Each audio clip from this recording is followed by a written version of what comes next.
So, in reference to continuing with that aspect of my biological sister Patricia, so there was a point in time, and this was at the house in San Antonio in Pheasant Creek subdivision.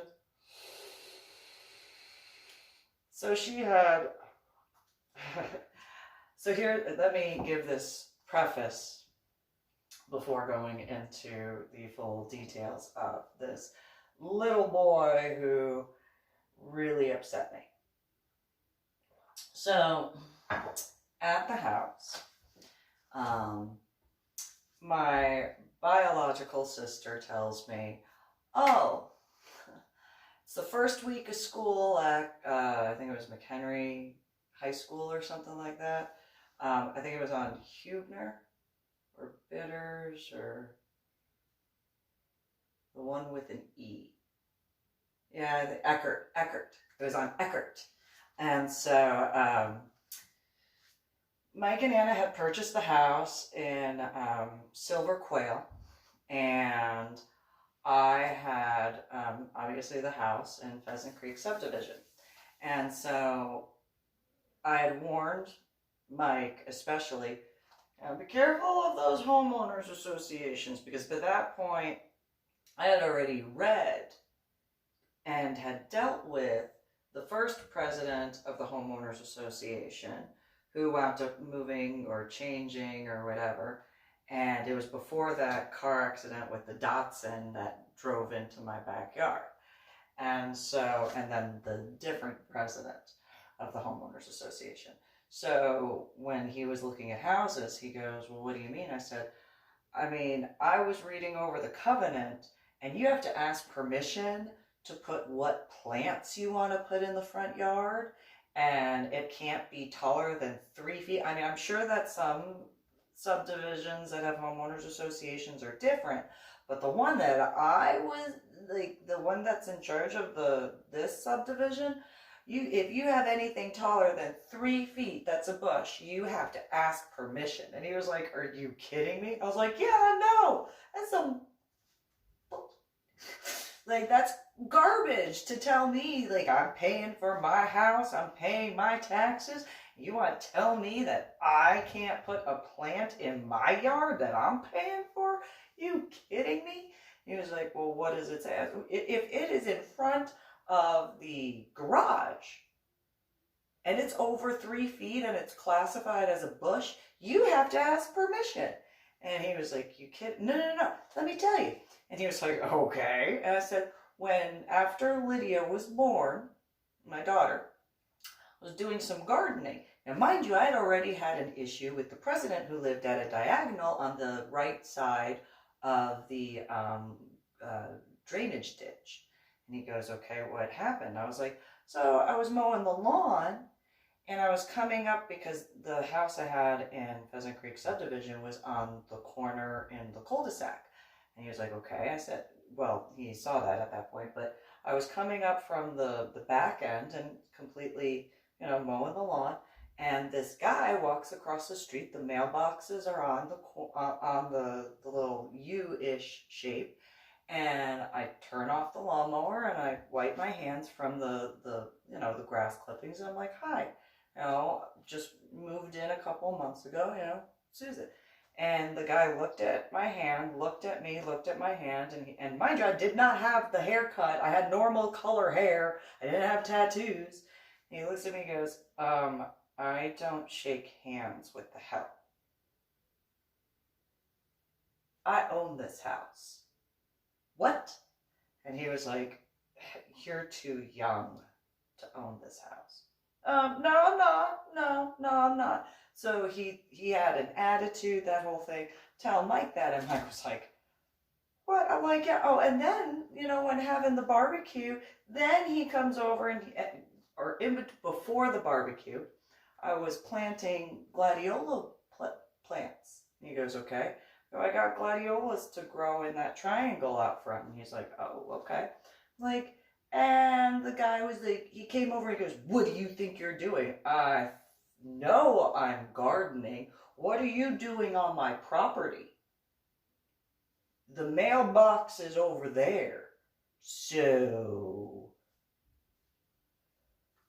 and then, I was telling Mike, I was like, then he tried to tell me that I didn't ask permission to put gladiolas in.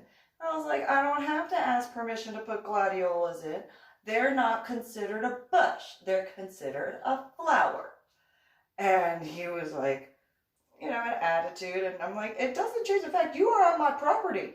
The only reason you have to be anywhere near my property, especially in the state of Texas, is to get your mail. And the mail is not technically on my property. So you are on my property. Get off of my property. And he was just, well, you didn't get permission to put those in. And I was like, I don't have to according to the covenant. I only have to ask if it's going to be a bush and it's taller than 3 feet. And these are flowers. See, they're flower bulbs. And the guy looks at me and goes, how dare you talk with me like that? How dare you come on my property? You are still on my property. And again, I'm not the help. Now you can get off my property and help me by getting off my property. Go get your mail and leave me alone. Come at me about my gardening. and Mike was like, oh no, he did. I'm like, I know about my gardening. Are you kidding me? And he's like, I know. So we were talking, and so he didn't get a house that had a homeowners association because he was like, I'm not dealing with that. And I'm like,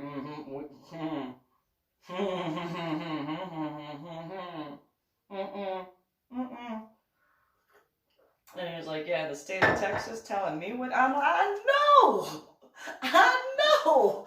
And so, those who know East Coast stuff very much know where that discussion went. I was like, yeah, that's right. And then I told him, and then I came back one day and there was a section of my gladiolas that were gone. All of them. And he was like, are you, I'm not putting the nice flowers in the front yard anymore. Because of that. And I hope that if somebody took that to take to their wife or whatever, I hope that marriage ends in a nasty divorce. Because I am infuriated that whoever took my flowers without my permission, I hope it is a nasty and vicious divorce. And he was just like, oh my God, I'm kind of scared. I'm like, well, he should, whoever it was who took my flowers without my permission, I worked to get those gladiolas to grow in the soil in San Antonio, Texas. He's like, wait, you said gladiolas, right? Yeah, gladioli, yes. He was like, I'm like, yeah, in San Antonio? And he's like, oh, you got that? Yeah, and I got the flowers to change color. So I hope it was a nasty divorce. I hope that it was bad. And I hope it's something that guy cannot recover from. And he was just like, that's mean. I'm like, I don't care. My plants. Do you know how much gladiola stalks cost? And he's like, yeah, I do. Yeah. He could have asked and I would have told him he could have a couple. He couldn't take a whole 3-foot section by 2-foot section of gladiolas. After that, that's never gonna happen again. And he was just like, ooh. So then all of the pretty plants were put in the backyard. I put all the vicious plants in the front yard. I sure did. After one of the trees wound up dying, I got all of the trees removed, got the ivy removed. I kept the fountain that I put in there, and I got a redbud tree, and then which is not a vicious plant, but I got the scallop brick circle thing, and I made a pentacle or the Lone Star of the state of Texas, and I did it in red, white, and blue. I did that with flocks, to be specific of what plant. And then I also added Walk On Me Time, which Walk On Me Time attracts bees. And it's like, yeah, but they not the mean bees. Because I don't want the cul-de-sac neighbors to have to deal with that. But on the side, I put oleander. Those who know what oleander does. Yeah, that made me mad because of whoever took my place. And since it's behind the garage, I didn't have to ask permission. And they're still there. But point being, so Mike bought the house that's in Silver Quail and went back to Illinois to finish the house sale in Crystal Lake. And Patricia was brought down to San Antonio, and I was the guardian. Now, when the first week of school started, she told me that they got a homework assignment in class. Oh, okay. What day are you going to go work on it? She said what day, and she said that the guy, now for those of you who you can Google this, my house was in Pheasant Creek subdivision. She told me that the male's house was in Apple Creek subdivision, which is literally right behind Pheasant Creek subdivision. And Mike and Anna's house was off of Bandera and Gilbo. You can look that up in San Antonio. And so she said that, I was going to start at whatever time, and then she'd be back at my house in Apple Creek subdivision is where they were at, and Pheasant Creek subdivision, my house. So, done by 6:30. Okay, 6:30 came. Phone call came in on the cordless phone, or the landline, answered it, and Patricia says, oh, well, some of the other students for the project didn't show up yet, so, gotta wait for that. Okay, well, teenagers, there's, extracurricular activities, whatever. Okay, fine. Do what you gotta do. What time are you gonna be back? 8:30. Okay. 8:30 comes, get a phone call on the landline, and it was Patricia saying that they just, all of the students got there and then they ordered pizza. Oh, okay. Don't want you to get in trouble for your homework, so, What time do you think you'll be back? 10:30 at the latest. Oh, okay. 10:30. No phone call. 11 o'clock. No phone call. 11:30. No phone call. Midnight. Get the phone out, and I start calling her cell phone. Well, she didn't answer the cell phone. Repeatedly call. Call the house. It shouldn't be there, but call the house that Mike and Anna bought, and saying no answer. Go back to calling Patricia's cell phone. No answer. So then after, 12:30, 12:45, I'm like, so guess I'm going to call Illinois. So Anna answered the phone, and she's like, yes. And it's like, Patricia said that she was doing this homework assignment, and she's like, oh, she called us. And she told us that she was too tired to drive back to your house. So we wanted to know, or she wanted to know, if we would be okay with her going back to the house in San Antonio, the house that they bought. I'm like, off of Bandera and Gilbo? Yeah, what's the big deal? The kid lives in Apple Creek subdivision. What's the big deal? Apple Creek subdivision is literally behind my house. For her to tell you that she was too tired to drive less than half a mile, but is perfectly content to drive like 5-10 miles? What are you talking? Anna, no big deal. Yeah, okay, I'm gonna go over the house. Don't you do it. I don't think so. I'm going over the house. You can't, what are you going to do from Illinois? Why would she call you knowing I'm in the state of Texas? She's in the state of Texas, and call you in Illinois. Oh, you're just being mean. Yeah, I don't give. I'm in charge? I don't think so. So I drive over to, now mind you, my now dead ex-husband then gets home from work, cheating on me, and go over to the house in Silver Quail, and there are 3 vehicles in the parking, in the driveway. The garage door was to here, and there was a plume of not cigarette smoke, not vapor. Kind of had a little bit of a pungent, skunky smell. And since I had never smoked pot before then, I had no idea what it was. So I'm like, I don't know what that is, but I know that's not a cigarette.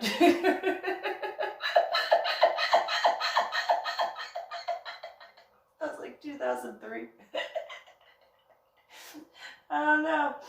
I know that's not a cigarette though. I know that's not a cigar either, but I don't know what that is. And there were 3 different sneakers and they're coughing a whole bunch. I now know that they were smoking pot. I did not know that at that time. What is that? I don't know what that is, but that is not a cigarette. At all. No, that's not a cigarette. I know that. No cigar smells like that I know of. Not at that time. At this time, I know that there are cigar-sized ones that are made of that. And so, yeah, so I go back to the house and I'm like, all right, I'm not going to embarrass you in front of your friends, but I'm going to annoy you. I'm going to annoy you until you pick up the phone. So I call her cell phone a whole bunch of times, to the point where the redial would no longer redial. Then I dialed the house line and did the redial until it no longer did the redial. And magically, that one rang over all the way until the voicemail or the answering machine picked up. And then I called back on the cell phone and that went on for about an hour and a half before she finally picked up the phone. And she did, which again, I saw their feed underneath, and it's like, hello? It's like, what are you doing? Oh, I was sleeping. Yeah, is that what you call that? Is that what you call sleeping? You call that sleeping? I don't think so. You will be at my house at 6:30 in the morning.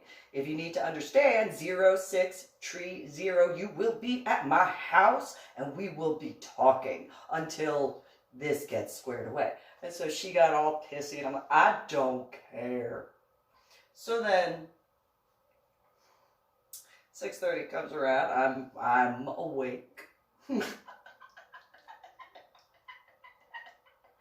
She walks in and she's like, I was just so tired. Yeah. Where's the kid's house?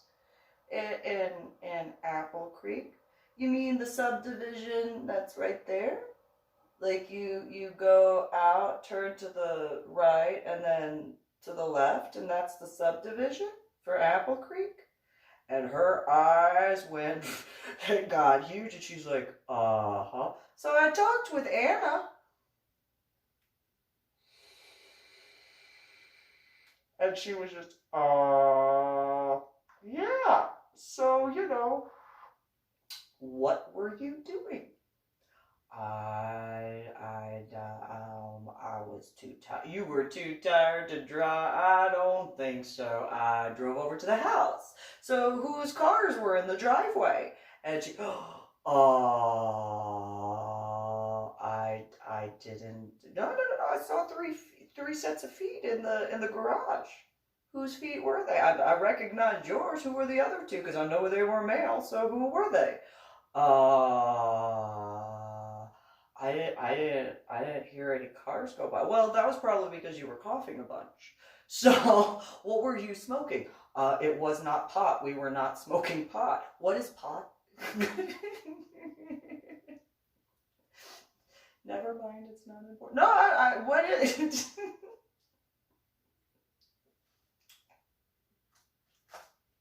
So anyway, yes, I was that straight-laced as a, yes, I grew up in New Jersey and didn't know what that was.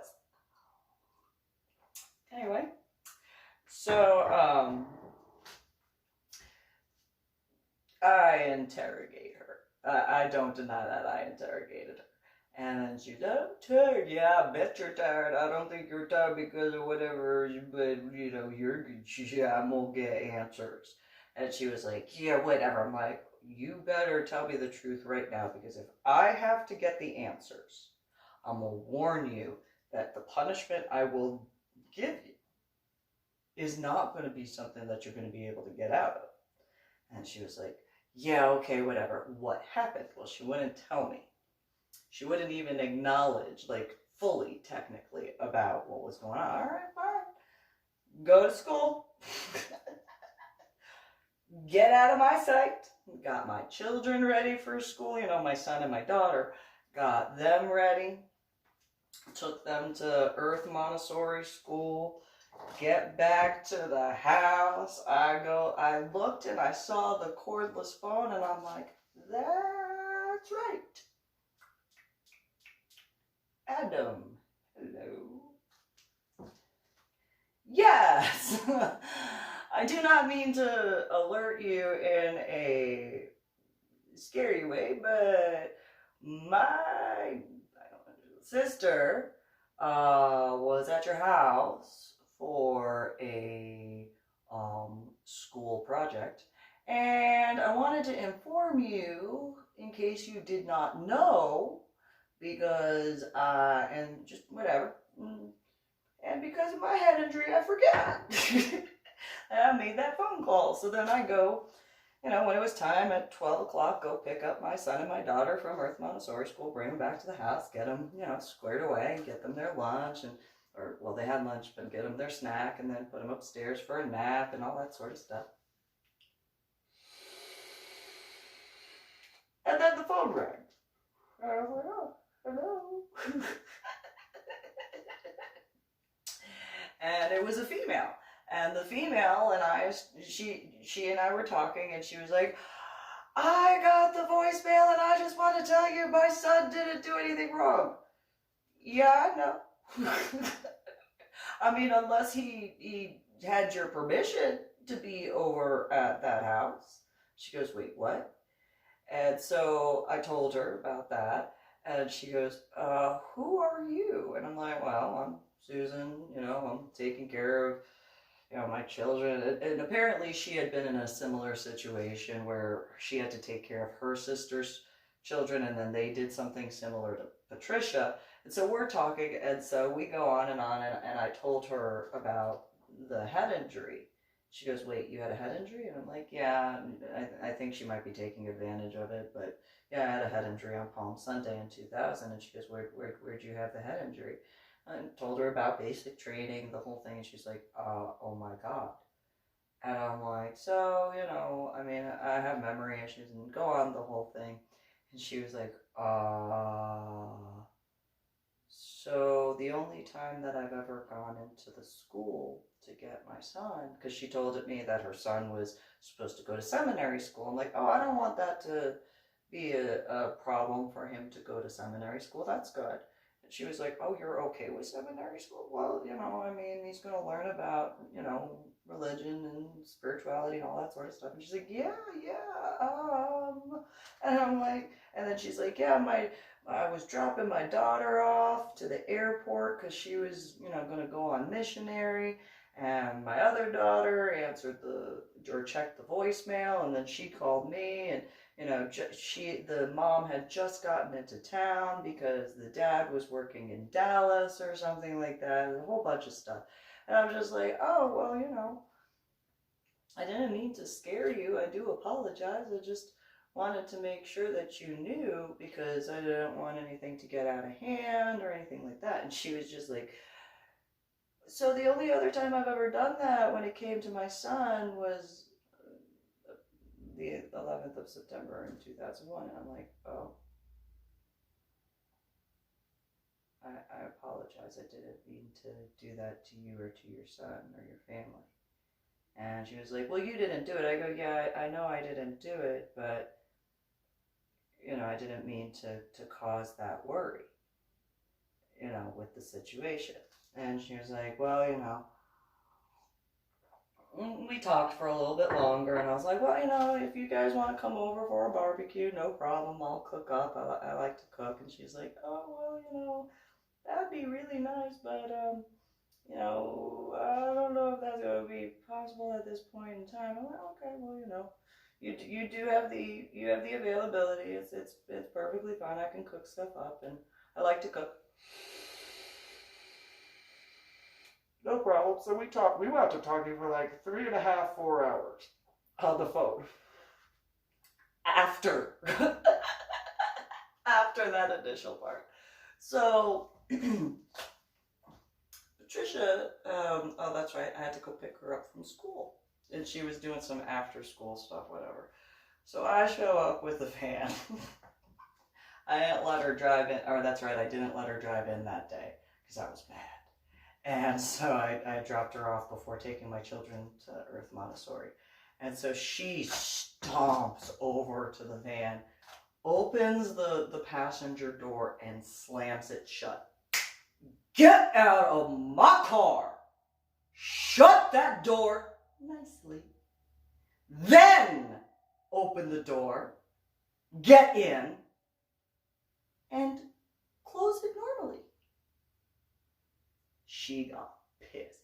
I don't care. I will make you do it as many times as I have to. You will not do that to my car. Out! Fine. She gets out of the car.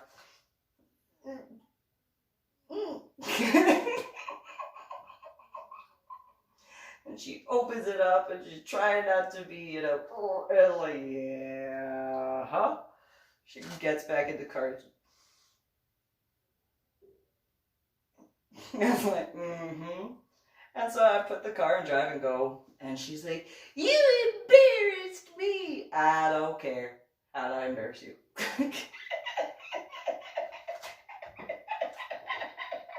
But do tell me, because you don't know how sadistic I am. So how did I embarrass you? What'd I do? I don't think I did anything, but what did I do? And she was like, Adam got called out of class, and then he came over and told me, and blah, blah, blah, and he said that you called, and I'm like, I did. And? Why do you call? Because his mom and whoever the other little boy that was at the house needed to know I'm the one that's in charge. So, since, Mike and Anna put me in charge and you are a minor, I'm going to handle things. And I told you, all you had to do was tell me the truth. All you had to do, you literally could have told me that you wanted to go and have a threesome with those males, and I'd have been like, okay, well, let me buy you some condoms. But since you wanted to lie, that's why you got in trouble. So we get back to the house, and she did not acknowledge that that was what happened. I take care of my children, put them in bed, because nap time, because they were young. And then get her out on the patio. I'm like, now tell me what happened. I'm not telling you anything. You can't make me talk. Oh. But you're gonna. And she, no, I'm not going to tell you what happened. It was a school project. What happened? It was a school project. What happened? It was a school project. What happened? It was a school project. What happened? It was a school project. What happened? It was a school project. What happened? It was over and over. So 3 hours of that goes by, and then she finally goes, okay, I had a threesome in Mom and Dad's bed. What? You had a threesome in our biological parents' bed? Yes!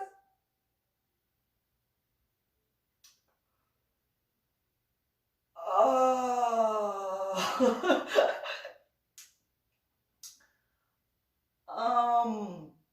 Hmm.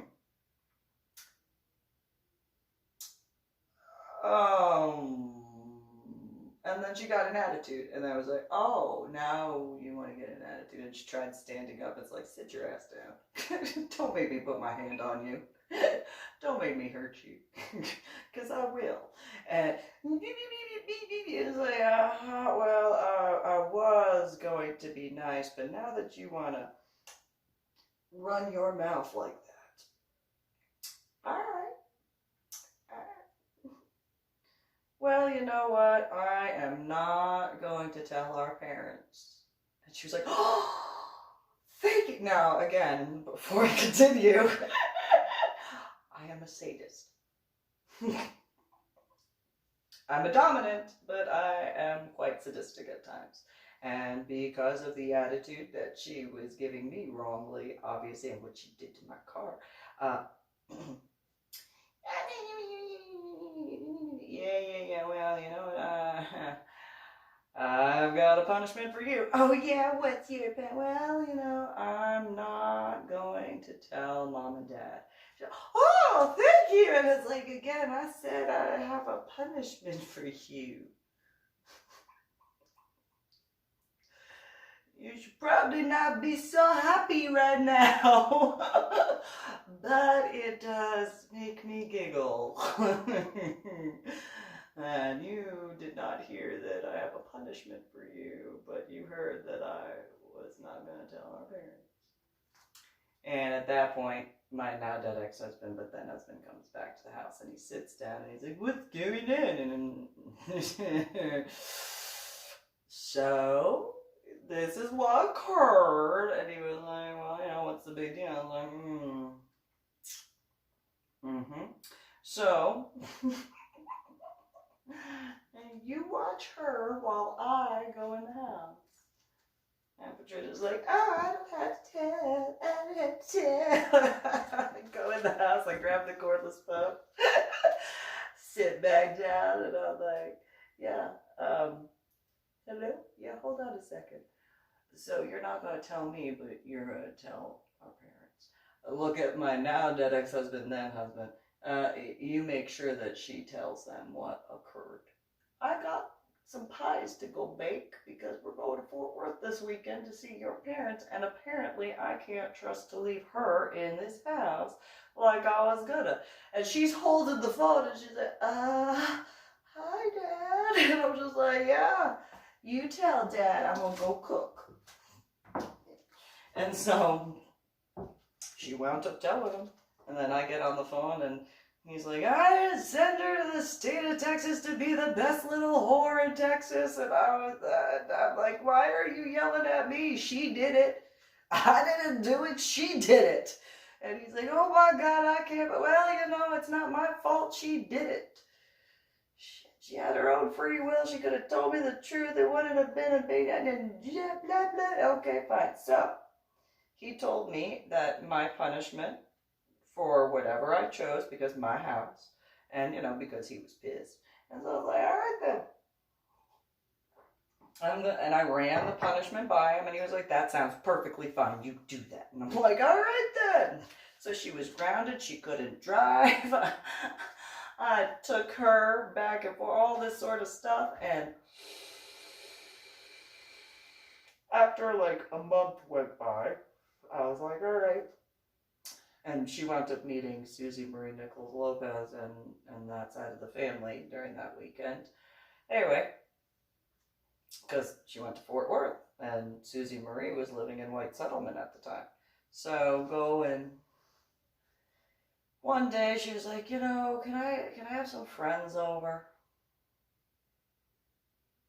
That's fine. You know, they can come here. You guys can watch a movie and, you know, do whatever. Well,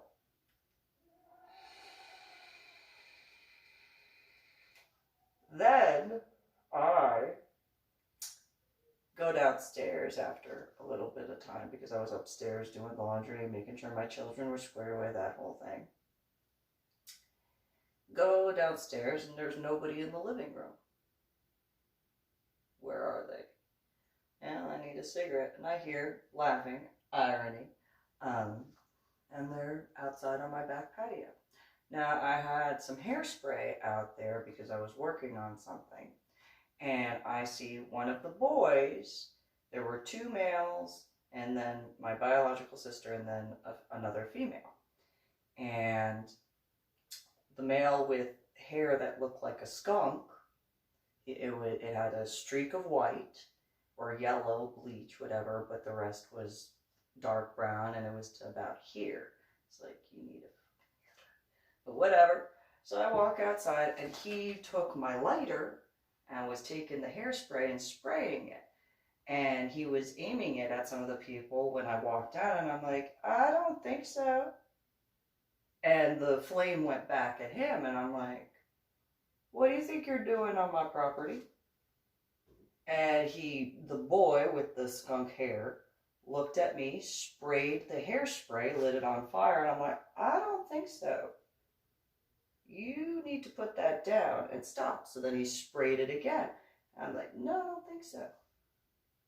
And so each time and mind you, he was not more than this far away, sprayed the hairspray. I don't think so. Stop it. Put that down. And the boy says, I'll do what I want. You need to stop. So then he turned, he faced my son's room, lit the hairspray, and I went, I don't think so. Stop that. Put that down. Don't make me hurt you. And little boy's looking up at me. I mean, granted, he was in high school. I don't care. Little boy, stop it. Don't continue. I'll do what I want. So then he sprayed it again, and I'm like, I am going to hurt you. And he continued spraying the hairspray, and I'm like, I'm going to hurt you if you don't stop. And he was like, well, I'll do what I want. Put that down. And he kept spraying it at me. And all right then. Went upstairs very calmly. Now my now dead ex-husband, then husband, was sleeping. I go over to the Gamma 3. Pull out the Glock. Walk downstairs because I wasn't going to wrestle him for the hairspray and the lighter.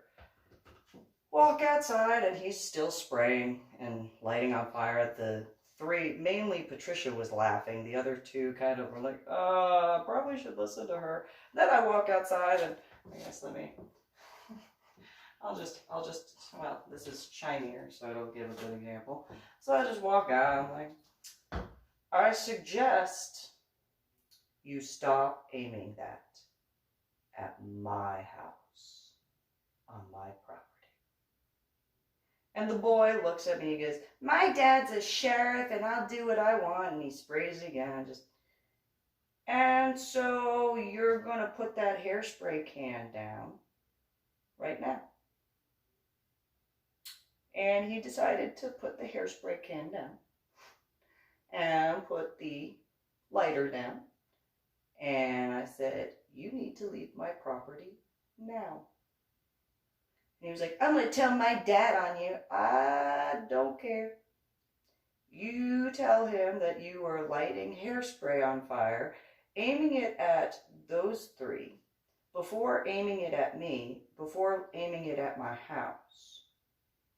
I guarantee you, your dad is not going to take your side. And your dad is going to tell you that I have every right to, I like to garden. And you are on my property, in my backyard, in the state of Texas. I suggest you leave now. I am very calm at this point in time. And so he threw a little temper tantrum, and I just... Oh, I think it was the baby Desert Eagle that I got. Whatever. It is what it is. Whatever firearm it was. So, bye-bye. Because I will pull the trigger. If I have to pull the trigger, the blood spray is going to go over those two right there. And again, I like to garden. You see how lovely my garden is? It's been a while since I fertilized the garden. So I will fertilize my garden if you don't get off of my property right now. And the boy stood up, said, I don't like you. I don't care. Get out. And so, the little boy got out, and instead of, continuing that, he left. Patricia complained.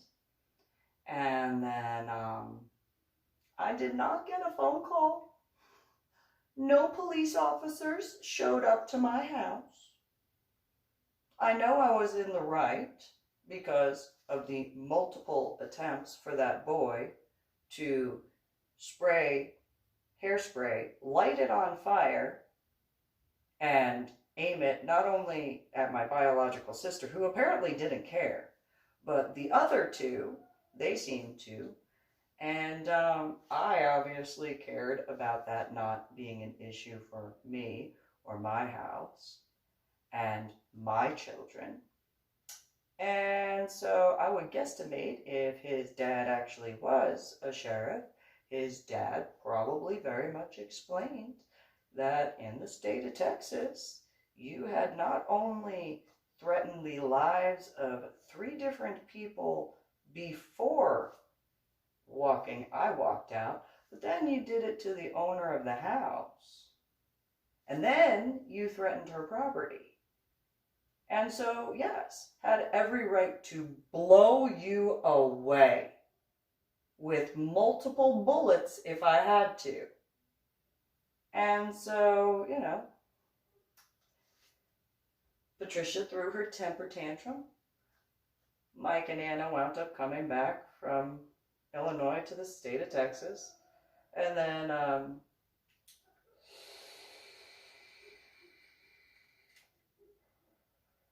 I guess they're coughing on something in apartment 736. And then they picked up Patricia. They left, went to the house in Silver Quail, came back.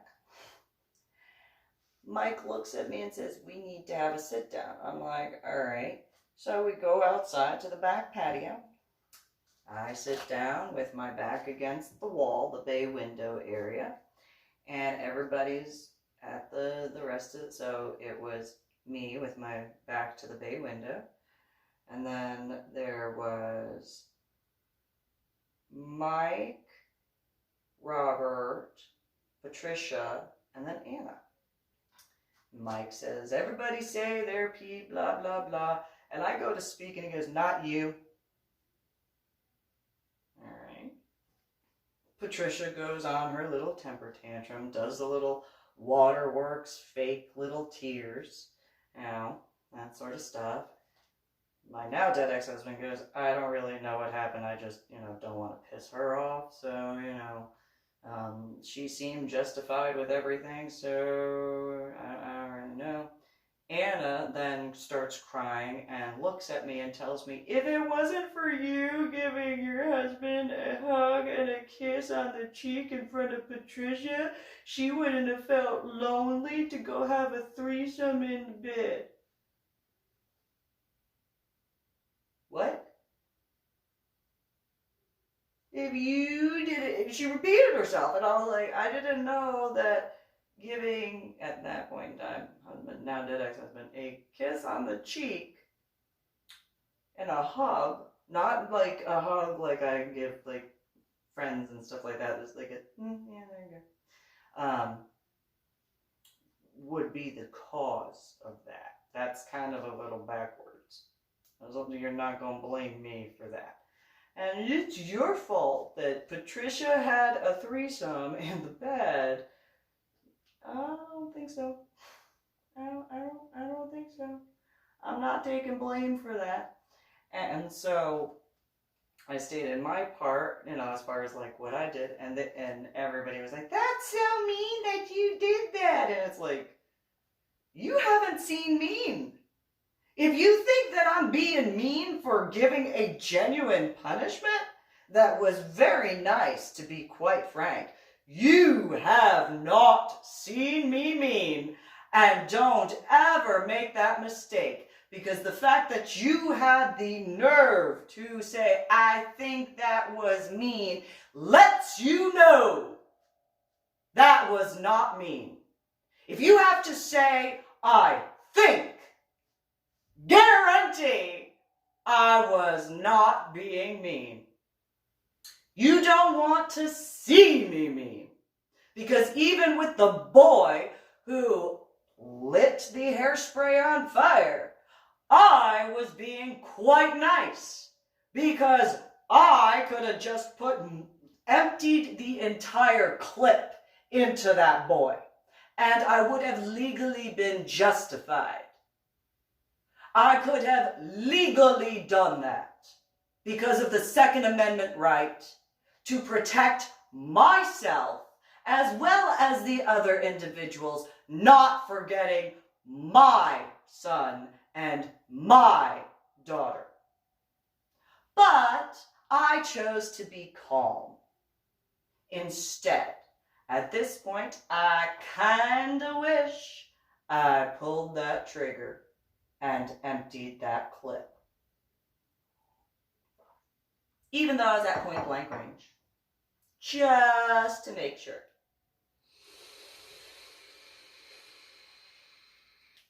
But again, repeatedly, he had aimed that hairspray, lit it on fire, and he had done that apparently for over half an hour before I walked outside to those three.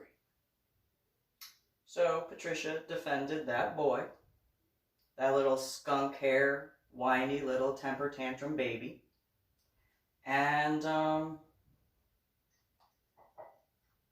as far as I know, I didn't see him again. But then again, I didn't get a really good look at him other than his skunk hair. And he stunk just as bad as a skunk.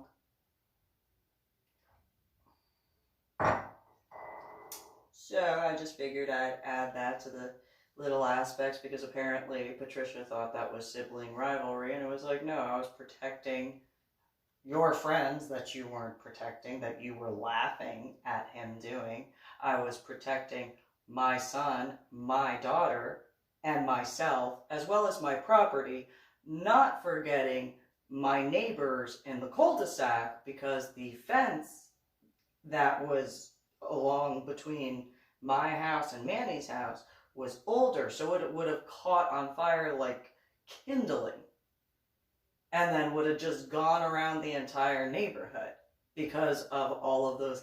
So I just kind of figured, I'll just protect the entire neighborhood in that regard, because, that's what would have happened. None of the fences had been replaced.